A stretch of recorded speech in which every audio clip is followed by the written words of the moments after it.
नमस्कार। Dhirendra पुंडी news point में आप सभी का एक बार फिर से स्वागत है। आप मेरे साथ देख रहे हैं भाऊ तोरसेकर जी को, और हम लोग आज फिर एक बहुत ही बड़ी चर्चा पर हैं, क्योंकि जिस तरह से बिहार की हार हुई है उसके बाद से आपको एक राजनीतिक बिखराव सा दिख रहा है, और जिस गठबंधन ने अपने आप को विकल्प के तौर पर प्रस्तुत किया था उसके हाल क्या है। कोई पूछ रहा है कुछ और, कोई कह रहा है कि अब उनको अध्यक्ष बना देना चाहिए, कोई कह रहा ममता बनर्जी को बना दो, अखिलेश की पार्टी के ने कहा कि वो नेता है। आखिर इंडी गठबंधन की अब राजनीति क्या है, क्या कर रहा है इंडी गठबंधन और क्या करेगा, इस पर बात करते हैं भाऊ साहब से। भाऊ जी, आपका बहुत बहुत स्वागत है न्यूज पॉइंट की तरफ से और तमाम दर्शकों की तरफ से। दरअसल ये इंडी गठबंधन को लेके बड़ा चर्चा शुरू हो गई है कि अब इंडी गठबंधन की रणनीति क्या होगी, क्या करेगा इंडी गठबंधन। तो एक बात तो मानना पड़ेगा कि मैं हमेशा बोलता रहा, ऐसा कोई गठबंधन है ही नहीं। ये भ्रम पैदा किया गया, भ्रम, और मीडिया ने ही पैदा किया। लोगों की एक धारणा बनी ऐसा कुछ गठबंधन है, लेकिन हमने कब देखा? देखो, इस गठबंधन का कोई ऑफिस है? आप मुझे बताइए, कई ऑफिस है तो, या इनकी कोई किसी एक पार्टी हो, इनमें से एक पार्टी है, उसके ऑफिस में मीटिंग हुई, उनकी कोई कोऑर्डिनेशन बॉडी है, उसका कोई संयोजक या कन्वेनर है, उसका कोई प्रमुख चेहरा है? मैं समझ नहीं पा रहा हूं ये क्या है। हाँ, एक किराने की दुकान है जहां सीजन आएगा दिवाली के पटाखे भी मिलते हैं, कभी सीजन आया छाता मिलता है, रेनकोट भी मिलता है। और आप अगर अक्टूबर में जाओ तो बोले अभी तो सर्दी का सीजन है, अभी बारिश तो है नहीं, आप छाता कैसे मिलेगा? ये जो किराने की दुकान होती है वो 12 महीने चलानी है तो अलग अलग माल रखना पड़ता है, लेकिन उसको कोई ब्रांडेड दुकान नहीं बोल सकते। तो इसी तरह से मोदी को हराना है, अभी मोदी को 5 साल बाद हराना है, तो बीच में इस दुकान की क्या जरूरत है? ये जो दुकान बनाया गया था या बनाने की कोशिश हुई थी वो था मोदी को हराने के लिए 2024 के लिए। और आपको याद होगा तो जून 2023 में इसकी शुरुआत की थी नीतीश कुमार ने जी। नीतीश कुमार कोलकाता गए, ममता से मिले, फिर मुंबई में आकर उद्धव से मिले। उस वक्त उद्धव अपोजिशन में थे, कुछ था, लेकिन ये सब जब चल रहा था तो उसका आधार क्या था? बस मोदी को हटाना है।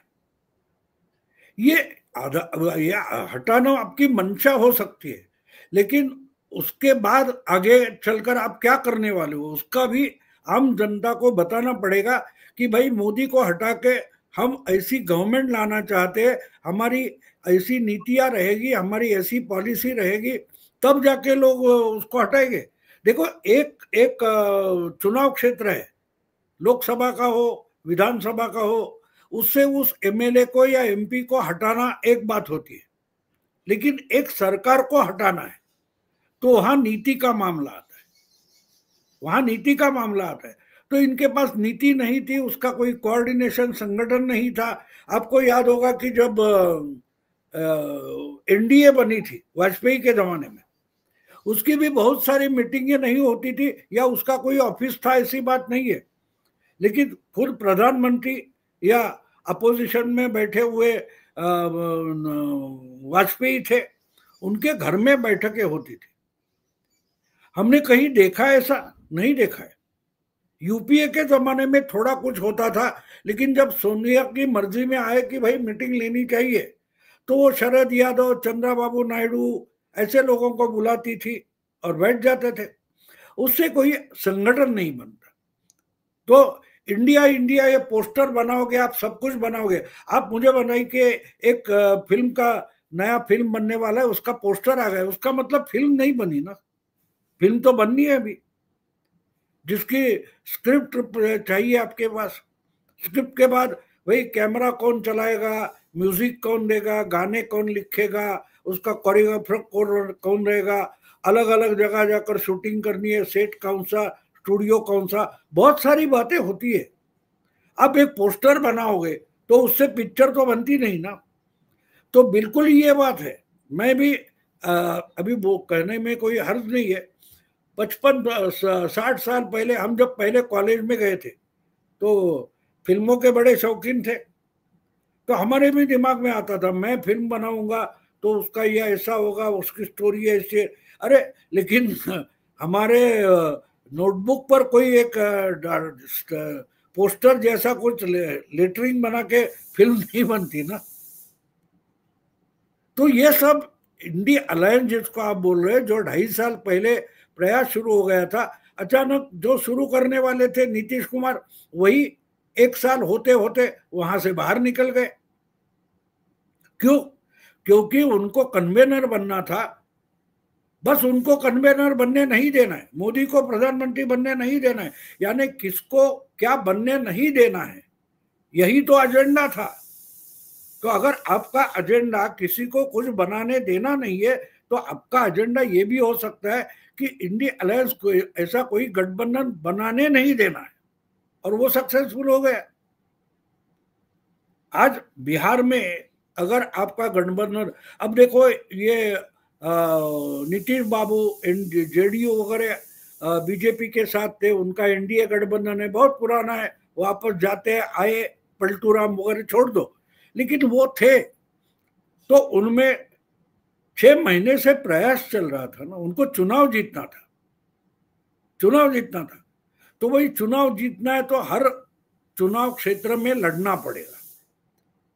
इसके लिए आप कितने सीट लड़ोगे, इसका सीट का बंटवारा होना चाहिए, उसमें कौन क्या मदद करेगा। एक जगह पर दो पार्टी के प्रत्याशी हो गए तो एक को समझाना पड़ेगा, दूसरे को लड़ाना पड़ेगा। ये सब तैयारियां चल रही थी। इनके पास पर्चा भरने का और विड्रॉल का टाइम समाप्त होने तक किसी भी चुनाव क्षेत्र का कैंडिडेट इंडिया अलायंस बन के सामने नहीं आया था। तो इंडिया अलायंस थी कहाँ? देखो और एक उदाहरण मैं देता हूँ। हम कहीं शादी में जाते हैं, कहीं मुंडन का कोई प्रोग्राम होगा या कोई लंगर में जाएंगे, तो पंक्तियां बैठती है, लोग खाना लोग बैठते हैं, उनके सामने थालियां रखी जाएगी, उनमें कुछ परोसा जाएगा, जो कुछ होगा हर एक के थाली में थोड़ा थोड़ा थोड़ा पड़ते जाएगा, ठीक है। तो पंक्ति बैठती है ना, हमारे मराठी में उसको पंगत बोलते हैं। तो हाँ, यहाँ पंक्ति बैठती है। लेकिन ये हमारी संस्कृति है। इनकी जो क्या बोलते हैं उसको, इंडिया अलायंस थी, वो बूफे जैसी थी।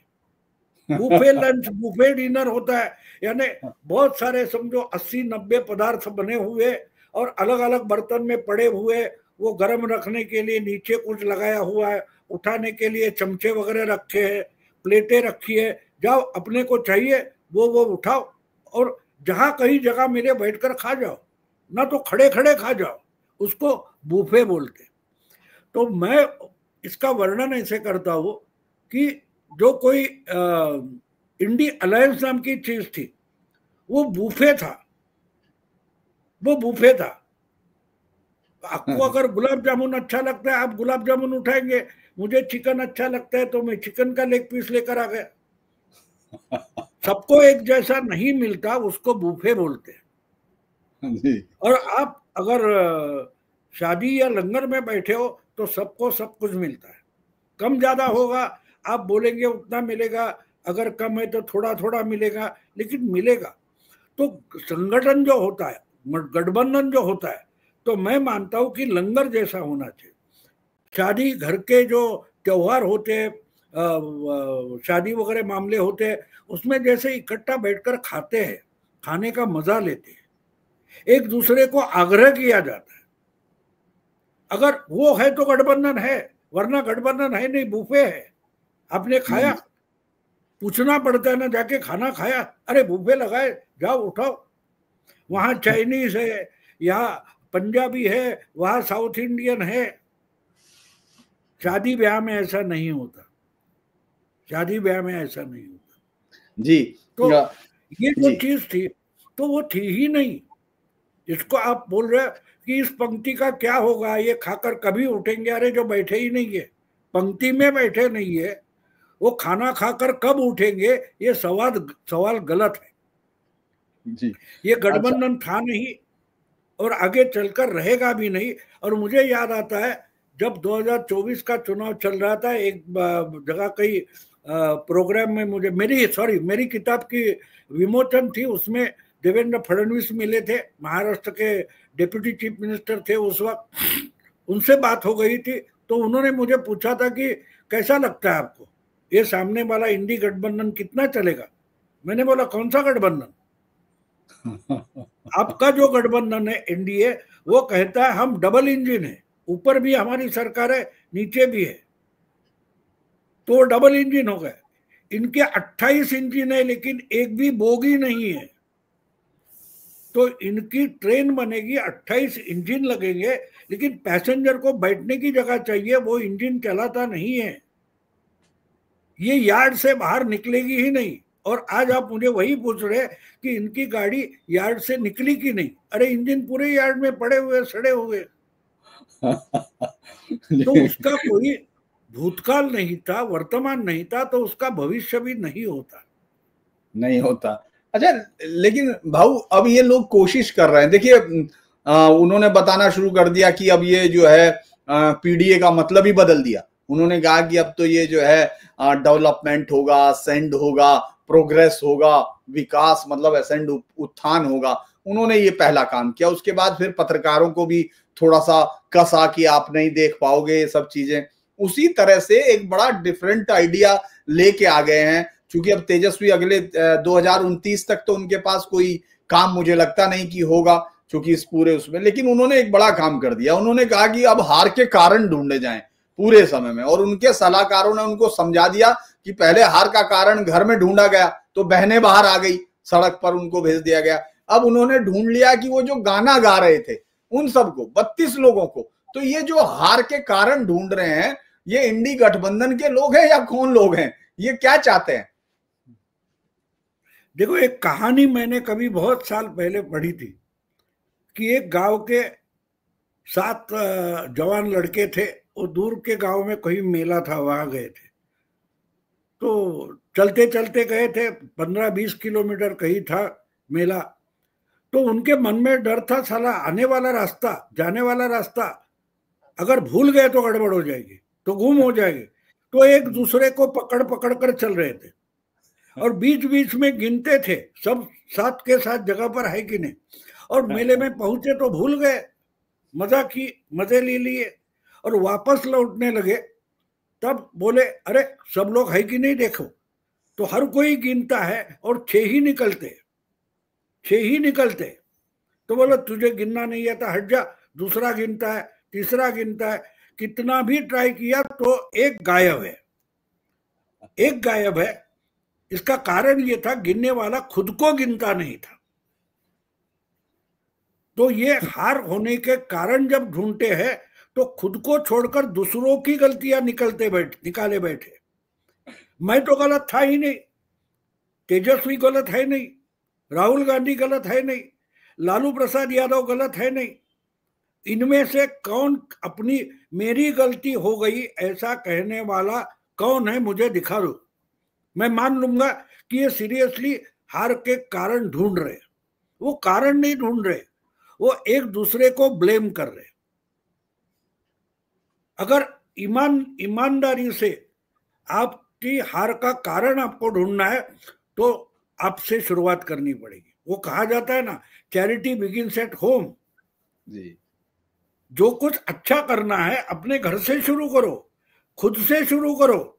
कि शांत बैठ जाओ और सोचो कि मैंने क्या गलती की। क्या तेजस्वी इसके लिए राजी हो गए या ढूंढ लिया कि लोगों के सामने पत्रकार हमारी ये गलती हो गई, मेरी ये गलती हो गई? नहीं। अब कोई यूट्यूबर्स लाए थे, इनके साथ ये कहीं से ब्रिज पर रात को डांस करते, या राहुल गांधी मछली पकड़ने जाते, कोलंबिया निकल जाते। क्या राहुल गांधी ने कबूल किया कि मुझे उस समय कोलंबिया नहीं जाना चाहिए था? ये मुझको पार्टी की मीटिंग लेने के बजाय किसी यूट्यूबर के साथ रास्ते पर डांस नहीं करना चाहिए। ये बोला इसमें से किसी ने? इसका कारण ये है कि हर कोई खड़ा हो रहा है और बाकी सबको गिन रहा है, खुद को नहीं गिन रहा है। और ऐसे कारण नहीं ढूंढने जाते, आपको खुद से शुरुआत करनी पड़ेगी। और जब तक खुद अपनी गलती आप ढूंढते नहीं और सुधारते नहीं, बाकी की बातें आप नहीं सुधार सकते। बाकी की बातें, अब मेरे जैसा कोई इंसान है और दूसरों को बोलेगा यार सिगरेट पीना गलत है, तो मैंने तो 50 साल पिए, तो बोलेगा तूने क्यों 50 साल पी थी, अब गला खराब होने के बाद बकवास कर रहा है, तो मैं तो कम पीऊंगा, ऐसे सामने वाला बोलेगा ना मुझे। मैं खुद का उदाहरण देता हूं, औरों की नहीं। तो बात यह है कि आप अगर गलतियां ढूंढना चाहते हो तो अब और एक बात देखिए, जब इतना बड़ा सक्सेस मिला है उसके बावजूद मुझे मालूम है बीजेपी का एक ग्रुप उस पर काम कर रहा है कि कुछ भी हो, वोटिंग परसेंटेज में इतनी बढ़ोतरी नहीं हुई है जितनी सीटों में बढ़ोतरी हुई है। तो इसके कारण एक एक चुनाव क्षेत्र लेकर बीजेपी का एक ग्रुप उसका अभ्यास कर रहा है। यानी हारने के बाद अभ्यास करना नहीं होता, अच्छी जीत पाने के बाद भी अगर बीजेपी ये सचमुच हमारा सक्सेस है या लॉटरी लगे, इसका भी अभ्यास करता है, और वो इंपॉर्टेंट होता है, वो इंपॉर्टेंट होता है।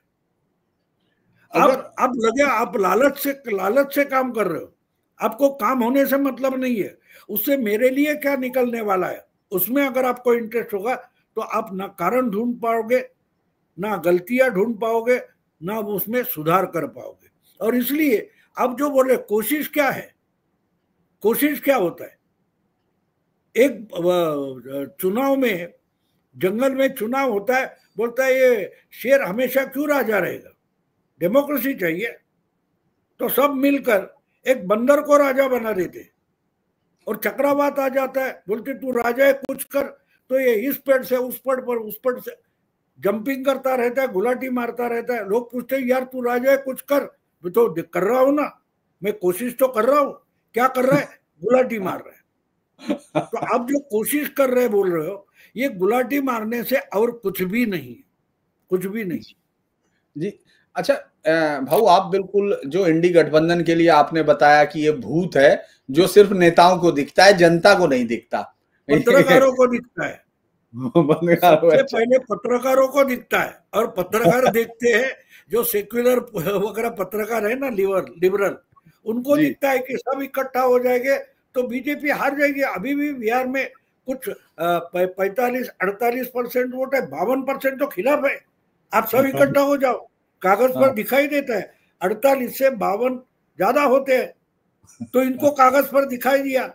ये लोग पार्टी वालों को कन्विंस करते हैं, देखो बीजेपी को हराना आसान है, 4% ज्यादा है। अब इनको पहले भूत दिखाई देता है, जो खुद को एक्सपर्ट मानते हैं, किसी का नाम योगिंदर होगा या किसी का नाम और कुछ राजदीप होगा, ये कागज पर इस भूत का चित्र बनाते हैं और उनको कन्विंस करते, देखो ये भूत ऐसे दिखता है, तो ये पार्टी वाले मान जाते हैं। लेकिन भूत ऐसा है ही नहीं, भूत ऐसा नहीं है।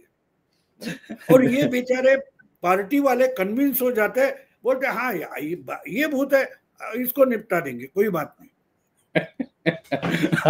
भूत जो होता है, जिसको देखना है वो देख सकता है, हमें नहीं दिखाई देता। और मैं आज की बात नहीं कर रहा हूं ना, मैं बोल रहा हूं वो जो जब देवेंद्र से मेरी बात हुई थी एक प्रोग्राम में, तो वो अक्टूबर 2023 की बात है, तो कितने 2 साल हो गए, 2 साल हो गए पूरे। 2 साल से मुझे नहीं दिखाई दे रहा, बाकी दुनिया को भूत दिखाई दे रहा है। ये भूत है जो है ही नहीं, एक आभास है, एक भ्रम है कि भाई इसको हम मानेंगे, तो मानते रहो, मेरा कुछ नुकसान नहीं होने वाला। अच्छा, नहीं हुआ जी। अब भाऊ ये देखिए कि अभी एसआईआर को लेके जिस तरह से इन्होंने भी एसआईआर को ढूंढने की कोशिश की, और एसआईआर में कोई भी 65 आदमी ये पैदा नहीं कर पाई, ये हम नहीं कह रहे, विरोध के लिए, ये खुद शकील अहमद जो एक कांग्रेस का बहुत ही कमिटेड लीडरशिप में रहा, वो शख्स कह रहा चुनाव आने। लेकिन अब ममता बनर्जी उसी में ढूंढ रही है। अब देखिए एसआईआर में कि लोग इतने मरने लगे, अरे लोग कैसे मरने लगे? एसआईआर में लोग काम करते हैं, लोग हमेशा काम करते हैं, और फिर हम लोग जब देखते हैं कि अक्सर जो हार्ट अटैक या दूसरी चीजें उनके कारण कुछ भी हो, उन सबको गिन के एसआईआर में डाल रहे हैं। और तो और 10 में से 9 जिले, मतलब मैं देख रहा था कि बंगाल में लगभग 66% वोट बढ़ गया। तो आपके पास तो एसआईआर का बड़ा कारण है, लेकिन इसके बावजूद आप एसआईआर के खिलाफ खड़े होगे। अब वो भी कहने लगे, मतलब अखिलेश जहां यूपी में तो कोई इस तरह की चीज नहीं कह रहे मेरे हर विधानसभा में 50,000 वोट कम हो जाएंगे। ये सब चीजें किस तरफ इशारा करती हैं कि आप चुनाव हारे हो, एक भी जगह रिपोल नहीं हुआ, आपके एजेंट ने विरोध नहीं किया, लेकिन आप है कि मान नहीं रहे। ये क्या चीजें दिखती हैं? वो तो कहते हैं ना, चोर के दाढ़ी में तिनका, चोर के दाढ़ी में तिनका, ये कहावत है। उसका मतलब क्या है? आपको क्यों लगता है ऐसा? अगर हम अभी अभी देख रहे हैं, बिहार का चुनाव हो गया, महाराष्ट्र में होने जा रहा है जो स्थानीय इकाई का चुनाव, कल तक तो 1 महीना हुआ नहीं है अभी। महाराष्ट्र में जो वोटर लिस्ट है उसके खिलाफ एसआईआर करके मोर्चा निकाला था ना, 2 ठाकरे भाई और शरद पवार से लेकर कांग्रेस वाले सब इकट्ठा होकर मोर्चा निकाला था कि होने नहीं देंगे। अब तो जो नगर पालिका चुनाव है, छोटी छोटी इकाइयां होती है, नगर पालिका नगर परिषद, उनके चुनाव के तय हो गए। उसमें से निर्विरोध भाजपा के कुछ 100 चुनकर भी आए, नगराध्यक्ष हो या पार्षद हो, वो चुनकर भी आए, तो चुपचाप काम में लगे। तो ये काम का टाइम है, वो आंदोलन में खराब करने की जरूरत नहीं है। आपको चाहिए तो आप जाओ, सही है या गलत ढूंढ निकालो, कंप्लेंट करो। तो बात ये है कि ममता को मालूम है कि बोगस वोटिंग पर ही वो जीत कर आती है, तो बोगस वोट काटे जाए इसके लिए एसआईआर है। और यही ममता है जो मेरा ख्याल है देवे गौड़ा के जमाने में घुसपैठिए बांग्लादेशियों को हटाने चाहिए, इसलिए लोकसभा में कुछ पेपर फाड़ कर सभापति के मुंह पर मारकर, संगमा के मुंह पर मारकर चली गई थी। आज वही उल्टी बात पेश कर रही है, क्योंकि उस बोगस वोट बांग्लादेशी रोहिंग्या पर उसकी जीत निर्भर है। अब ये पूछा जाता है कि बीजेपी को 90% स्ट्राइक रेट कैसे आ सकता है? सवाल ये है कि 90% रेट तो 2010 में नीतीश और बीजेपी का उससे भी ज्यादा था। 243 में 206 सीटें आई थी, इस वक्त तो 4 कम है। तो कहां से स्ट्राइक रेट आ गया? दूसरी बात है कि दुनिया में हम, भारत में हम, महाराष्ट्र हो, बिहार हो, यूपी हो, 60, 65, 70 तक जाता है। अब बंगाल में 80%, 82% वोटिंग क्यों होता है भाई? ये क्या चमत्कार है कि बंगाल में 80% वोटिंग होगी और बाकी राज्यों में 50 से लेकर 70 के बीच में रहेगी। ये 10% बंगाल में क्यों बढ़ता है? इसका जवाब ममता दे रही है। वो पूछेगी कि बिहार में बीजेपी ने 90% स्ट्राइक रेट कैसे लाया और तुमने वोटिंग का परसेंटेज कैसे बढ़ाया, वो भी पहले बता दो। तो डूबने वाला होता है, वो कारण ढूंढता रहता है और बस बातें ऐसी चलती रहती, उससे ज्यादा कुछ है नहीं। उसको मालूम है कि उसने ही झूठे, अब वो दिखा रहे ना, कोई वो माहौल क्या है वाला एक रिपोर्टर है, उसका वीडियो मैंने देखा, वो बांग्लादेश की बॉर्डर पर जाकर उधर जो सामान लेकर 5,000 7,000 लोग बांग्लादेश में जाने के लिए भाग चुके, यानी बॉर्डर पर जाकर बैठ गए, हमको बांग्लादेश वापस जाना है। तो वो खुद बोल रहे हैं ना कि हमने इसके पहले झूठा वोटिंग किया है, यहाँ का वोटर कार्ड बनाया है, लेकिन बाप दादाओं का रिकॉर्ड नहीं है, इसलिए भाग रहे। वो सामने बोल रहे, तो ममता वो क्यों नहीं देख रही है? क्योंकि उसको देखना नहीं है। उसको मालूम है ना वो झूठ बोल रहे, ममता झूठ बोल रही है, उसको मालूम है। और उन्होंने ट्राई करके देखा, सुप्रीम कोर्ट जाओ, इधर जाओ, उधर जाओ, सब करके देखा है, कुछ होने वाला नहीं है। और एक बात है कि इसके बाद जब चुनाव होने वाला है तो सेंट्रल फोर्सेस काम करने वाले हैं, और ऐसे वक्त दंगा फसाद चलाने के लिए जो लोग यहां थे उनको ही भगाया जा रहा है, उनको भागना पड़ रहा है। तो दंगा करेगा कौन? दंगा करेगा कौन? ममता की चिंता वोटिंग के लिए नहीं है, जो दंगा फसाद करके खिलाफ जाने वाला वोटर घर से बाहर ना निकले, इसकी जो मशीनरी खड़ी की थी वो टूट रही है, और इसलिए ममता दीदी रो रही है। तो उनके ही प्रेशर से अब बीएलओ, अगर बीएलओ जो है वो आत्महत्या कर रहा है तो वो आपका प्रॉब्लम है, आपका प्रॉब्लम है। उसके साथ कोई गलत बर्ताव हुआ होगा तो करने वाले कौन है? चुनाव आयोग तो नहीं है। बात इतनी सीधी सादी है। जी अच्छा भाऊ, जैसे इंडी गठबंधन की बात करने वाले थे और सब चीजें होगी, अब आप ना तो ममता एक भी दिन प्रचार करने आई, ना ममता ने एक भी मदद की, अब ना ही बंगाल में इनको, वो बंगाल में अब इस महागठबंधन का कोई वजूद दिखेगा भी नहीं, कोई जाने की बात भी नहीं होगी। दूसरा सबसे बड़ा जो राज्य है केरल, वहां तो जाके उसी के साथ लड़ना है जिसके साथ ये गठबंधन में थे। तमिलनाडु में उसका कोई मतलब नहीं है, जो आए थे उसके बाद उन्होंने कभी तेजस्वी के लिए या किसी गठबंधन के लिए कोई वोट नहीं मांगे। रेवंता रेड्डी जब आए तो आने के बाद चले गए। तो ये जो कहानियां हैं, जो आने वाले चुनाव हैं, उसमें जो 5 राज्यों के चुनाव है उसमें तो कहीं ये सोचने की भी बात नहीं आ रही है।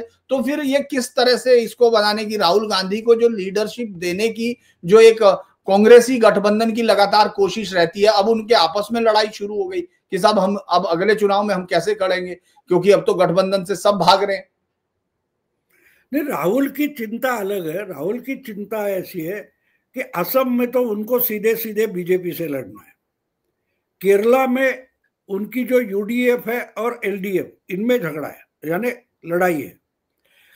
तमिलनाडु में जो कटोरे में डीएमके डालेगी उस पर चुपचाप बैठना है। हाँ, और बचा यूपी। यूपी में अखिलेश साथ रहेगा कि नहीं, इस पर सवाल है।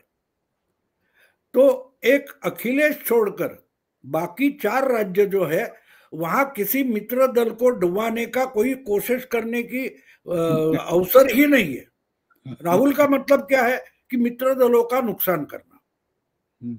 राहुल का दुख आप समझ लो कि उसको डर है कि अगर अखिलेश भी साथ नहीं आएगा तो यूपी में मैं किसको डुबाऊंगा। तो उनके, आप मीडिया क्या बोल रहे हैं छोड़ दो, मीडिया को कुछ समझ में नहीं आता। राहुल गांधी का दुखड़ा ये है कि मुझे तो मित्र दलों को डुबाना है, मैं तो पार्टी डुबा चुका हूं, अब डुबाने के लिए कुछ तो चाहिए। जुआरी जो होता है, वो जुआरी पहले अपने पैसे उड़ा देता है, फिर अपनी पत्नी के बच्चों के पैसे होते या गहने होते उड़ा देता है, फिर दोस्तों से उधारी मांगने लगता है। दोस्त का मतलब मित्र दल। तो राहुल गांधी अपनी पार्टी को पूरा जुए में उड़ा चुके हैं। अब उनको उड़ाने के लिए दोस्तों से उधारी की जरूरत है, और उधारी का मतलब मित्र दलों से गठबंधन होता है।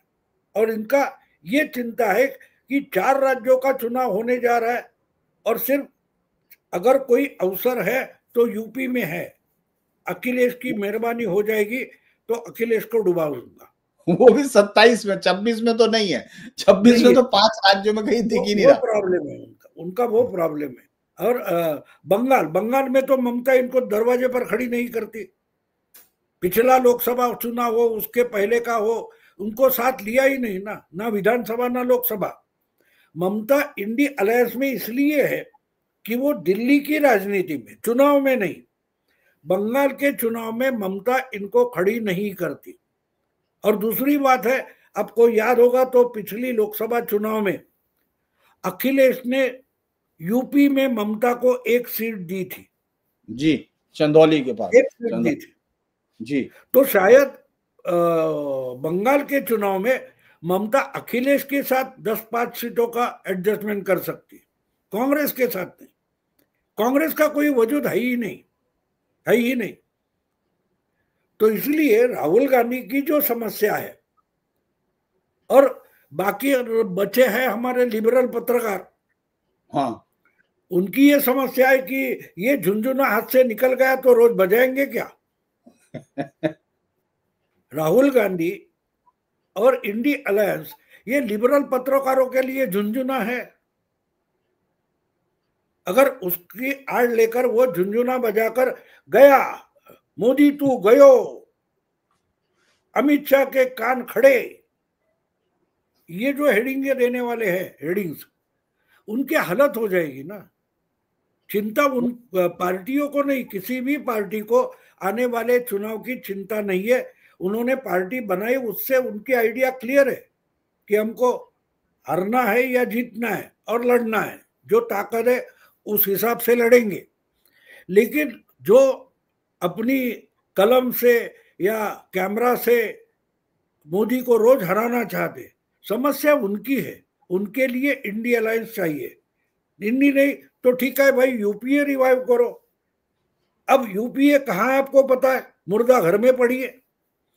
वो बॉडी क्लेम करने के लिए भी कोई नहीं आ रहा है। पिछले 2-3 साल से यूपीए नाम का एक मुर्दा, वो मुर्दा घर में पड़ा हुआ है। किसी ने क्लेम किया, सड़ रहा है उधर, उसने में ये अधमरा हो गया। अब इंडिया अलायंस का मुर्दा उसी मुर्दा घर में जाएगा तो उसको भी क्लेम करने वाला कोई नहीं है।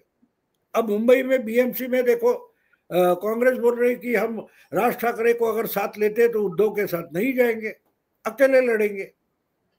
मुझे महाराष्ट्र में तो अजीब लगता है जी। कि मानो देखिए, अब जो मैंने बोला ना 100 लोग बीजेपी के निर्विरोध चुनकर आए, तो उसने एक बात मालूम है आपको, आखिरी दिन में कांग्रेस के और एनसीपी के बहुत सारे लोग हैं जिन्होंने आखिरी मोमेंट पर अपना विड्रॉल कर लिया, इसलिए बीजेपी वाले जीत गए। तो उनको टिकट किसने दिया था? देवेंद्र ने दिया था, बावनकुळे ने दिया था, रविंद्र चौहान ने दिया था, आपने तो दिया था। तो कांग्रेस में स्लीपर सेल बीजेपी के कौन है आपको पता चलेगा। जो कांग्रेस में टिकट का बंटवारा करने का अधिकार राहुल गांधी ने जिनको दिया है, वही तो कांग्रेस के स्लीपर से, बीजेपी के स्लीपर सेल है, जिनके नाम से रोज हमारा वानखेड़े वगैरह रोना रोना चालू करता है, ये स्लीपर सेल है, वो स्लीपर सेल है। यानी स्लीपर सेल की कुछ की फैक्ट्री इन्होंने बनाई है क्या, made in India, make in India की, मुझे पता नहीं चलता। बात यह है ना कि अगर 100 लोग चुनकर आए तो अगले चुनाव जो जिला परिषद, तहसील के हैं और कॉरपोरेशन के हैं, उसमें इस ढंग से ना हो, इसके लिए आप क्या कुछ करोगे? नहीं, अभी चिल्लाना शुरू। पहले तो वोट चोरी होती थी, अब उम्मीदवार चुराना शुरू हो गया। अरे चुराना शुरू हो गया बोल रहे हो, तो टिकट तो तुमने दिया था ना। कांग्रेस के उम्मीदवार का टिकट बंटवारा, एबी फॉर्म जो कुछ है, वो बीजेपी के ऑफिस से नहीं होता ना, आपने दिया था एबी फॉर्म। और उसके बावजूद उन्होंने लास्ट मोमेंट पर बीजेपी के उम्मीदवार के लिए विड्रॉ किया है, तो आपके पास से टिकट लिया गया, तो आपने उसको दिया क्यों था? तो उस पर चर्चा मत करो, उम्मीदवार चोरी, बस चिल्लाते रहो, करना कुछ भी नहीं है। तो इस ढंग से अगर कांग्रेस चलती रही तो वो मीडिया में बचेगी। मैंने परसों मेरा ख्याल जयपुर डायलॉग या कहीं एक बात बोली कि आहिस्ते आहिस्ते कांग्रेस जो है वो जेएनयू, जवाहरलाल नेहरू यूनिवर्सिटी में सिमट जाएगी, बस वहां रहेगी। जैसे हम देखते कि लेफ्ट फ्रंट जो है सीपीआई, सीपीएम वगैरह वगैरह, वो तो अभी बची कहाँ है, सिर्फ जेएनयू में बची है। लेफ्ट फ्रंट है कहाँ? त्रिपुरा में नहीं, केरला में नहीं, बिहार में नहीं, उड़ीसा में नहीं, कहाँ बची है? जेएनयू में बची है। स्टूडेंट तैयार हो रहे हैं और वो आहिस्ता आहिस्ता, अब वो कोई बच्ची है आरजेडी की, क्या उसका नाम, मैंने वो वहां से आई है ना, जेएनयू से, भारती करके जो है, हाँ कंचन भारती है शायद, या कुछ दो लोग हैं जी। तो आहिस्ता आहिस्ता देखो, जो पैरासाइट होते हैं वो पैरासाइट दूसरे का खून चूसकर जिंदा रहते हैं। अगर आप उनको ताकत बढ़ी करके साथ लोगे तो तुम तो मर जाओगे, पेड़ तो मर जाता है ना, पेड़ तो मर जाता है। तो इसको आप ताकत बढ़ना समझोगे। अब अच्छी बात एक सुनी मैंने कि अखिलेश ने अपशब्द का इस्तेमाल ना करे ऐसा फतवा निकाला है जी, मायावती तो ये जी के खिलाफ। हम मायावतियों किसके भी खिलाफ गलत शब्दों का, आपका पॉइंट जो है, आपका जो नैरेटिव है वो पुश करो, दूसरों की गलतियां दिखाओ, दूसरों को गालियां देना ये आलोचना भी नहीं है ना, गाली आलोचना नहीं होती। और उससे देखने वाले लोग सोचेंगे अरे ये छोटी छोटी बात पर गाली देता है, उसके हाथ में सत्ता आ गई तो ये क्या करेगा। सामने वाले लोग सोचते हैं ना, बिल्कुल सोचते। अगर आप मुझे बोलो कि आपने देखा कहीं ये माँ पर से, बाप पर से, बहन पर से कोई गाली देते जा रहा है, भले उसकी चोटी हो, उसने धोती पहनी हो या भगवी शाल पहनी हो, पंडित जैसा दिखता हो, क्या पूजा करने के लिए उसको घर लाओगे? नहीं लाओगे। बोले इतना गाली गलौज करता है, ये मंत्र क्या बोल सकता है?